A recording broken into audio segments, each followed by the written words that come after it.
পুষ্টিবিদ আয়েশা সিদ্দিকা ম্যামের মতে এই রাইস পুডিংটি বাচ্চাদের দ্রুত ওজন বাড়াবে, সেই সাথে স্মৃতিশক্তি বাড়াতে সহায়তা করবে এবং বাচ্চাদেরকে অল্প খাবারে বেশি পুষ্টি দিবে। তো যে সকল বাচ্চারা খাবার খেতে চায় না, খাবারের প্রতি অনীহা, তাদের কিন্তু এই লোভনীয় পুষ্টিকর ও মজাদার খাবারটি তৈরি করে খাওয়াতে পারেন। যে সকল মায়েদের বাচ্চাদের বয়স 1 থেকে 5 বছর বয়সী, তাদের জন্য কিন্তু আমার এই আজকের ভিডিওটি অনেক বেশি হেল্পফুল হবে। তাই ভিডিওটি না টেনে শুরু থেকে শেষ পর্যন্ত দেখার অনুরোধ করছি।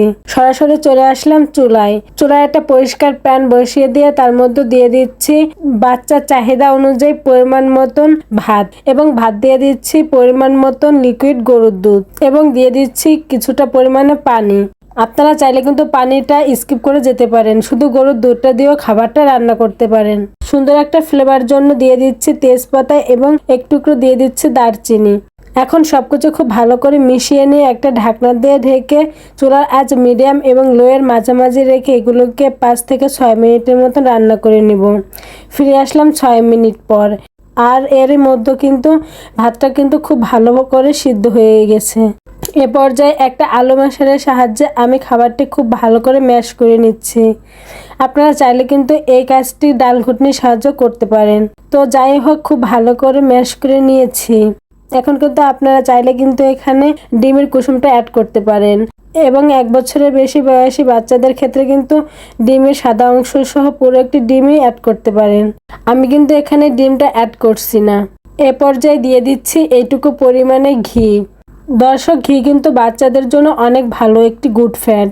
এটা বাচ্চাদের যেমন ওজন বাড়াতে সহায়তা করে, তেমনি কিন্তু স্মৃতিশক্তি বাড়াতেও সহায়তা করে, হজম ক্ষমতা বাড়াবে, সেই সাথে বাচ্চাদের কিন্তু পুষ্টির চাহিদা পূরণ করবে, সেই সাথে খাবারটি থেকে সুন্দর একটা ফ্লেভার অ্যাড হবে। তো যাই হোক, এরপর হালকা একটু মিষ্টির জন্য দিয়ে দিচ্ছি 1 চা চামচ পরিমাণে চিনি। আপনারা চাইলে চিনির পরিবর্তে তাল মিষ্টি অথবা খেজুরের গুঁড়ো ব্যবহার করতে পারেন।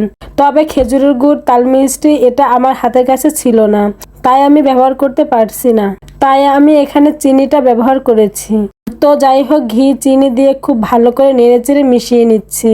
এখন এরকম ঘনত্বে চলে এসেছে, আমি এই পর্যায়ে চুলা থেকে নামিয়ে নিচ্ছি। এখন কিন্তু বাচ্চাকে খাওয়ানোর জন্য খাবারটি একদম রেডি।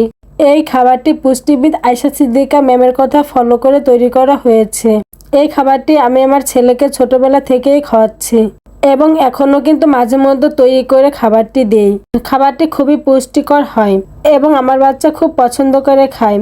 আশা করছি আপনার বাচ্চাও খুব পছন্দ করে আগ্রহ নিয়ে খাবে। এই রাইস পুডিংটি আপনারা আপনাদের বাচ্চাদেরকে খাওয়াই অবশ্যই ট্রাই করতে পারেন। আশা করছি আমার বেবির মতন আপনার বেবিও খুব পছন্দ করে খাবে। তো এই রাইস পুডিংটি তৈরি করে আপনারা বাচ্চাকে সকালের নাস্তায়, দুপুরে ও রাতের প্রধান খাবার হিসেবে দিতে পারবেন। তো দর্শক, এই ছিল আমার আজকের আয়োজন। তো দর্শক, ভিডিওটি ভালো লেগে থাকলে প্লিজ একটি লাইক দিবেন, এবং চ্যানেলে নতুন হয়ে থাকলে চ্যানেলটি সাবস্ক্রাইব করে পাশে থাকবেন। এতক্ষণ পাশে থাকার জন্য সবাইকে ধন্যবাদ। আল্লাহ হাফেজ।